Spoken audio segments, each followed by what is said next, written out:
नमस्कार दोस्तों। आज एक खास दिन है। आज के ही दिन मेरे माँ और पिताजी का विवाह हुआ था, 26 मई 1966।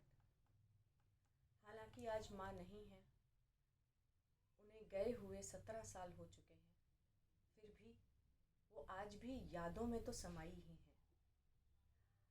आज जो मैं आपके साथ बांटने जा रही हूँ उसको मैं नाम दूंगी मम्मी का कटोरदान।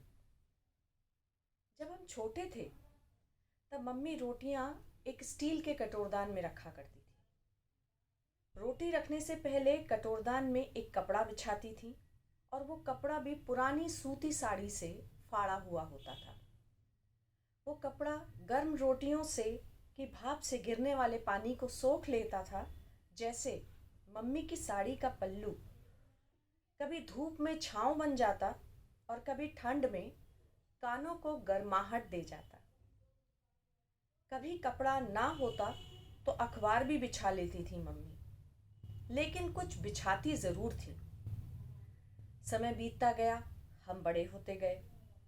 एक बार दीपावली पर हम मम्मी के साथ बाजार गए तो बर्तनों की दुकान पर देखा कैसरोल चमचमाते लाल रंग का, बाहर से प्लास्टिक और अंदर से स्टील। दुकानदार ने कहा ये लेटेस्ट है, इसमें रोटियां गर्म रहती हैं। हम तो मम्मी के पीछे ही पड़ गए कि अब तो इसी में रोटियां रखी जाएंगी। मम्मी की कहाँ चलती थी हमारी जिद के आगे। अब रोटियां कैसरोल में रखी जाने लगी। कटोरदान में अब पापड़ रखने लगी थी। अगले महीने मम्मी की एक सहेली ने पापड़ मंगवा के दिए, पर वो तो बहुत बड़े थे, कटोरदान में फिट नहीं आए, इसलिए उन्हें एक दूसरे बड़े डब्बे में रखा गया। अब कटोरदान में मम्मी ने पलोथन रख लिया। पलोथन जानते हैं? सूखा आटा जो रोटी को चिपकने नहीं देता। जैसे जैसे समय बीतता गया कटोरदान की भूमिका भी बदलती गई, पर वो मायूस ना हुआ था। जैसा था वैसा ही रहा, बस ढलता गया नई नई भूमिकाओं में। कुछ और समय बीता, मेरी शादी हो गई और मैं एक नए शहर में आ गई। मम्मी ने मुझे बहुत सुंदर, कीमती और नई चीज़ें दी अपनी गृहस्थी को सजाने के लिए, पर मैंने कहा मुझे ये नहीं, वो कटोरदान चाहिए। मम्मी हंस दी, उसका क्या करेगी, ये लेके जा, ये लेटेस्ट है। मैंने कहा हाँ ठीक है, पर वो भी। मम्मी मुस्कुरा दी, पलोथन निकालकर कटोरदान धोने लगी।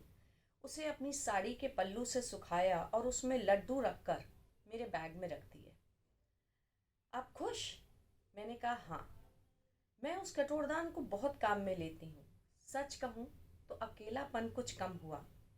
कभी बेसन के लड्डू भर कर रखती हूँ, कभी शक्करपारे, कभी उसमें ढोकला बनाती हूँ तो कभी सूजी का हलवा भी जमाती हूँ, कभी कभी पापड़ भी रखती हूँ।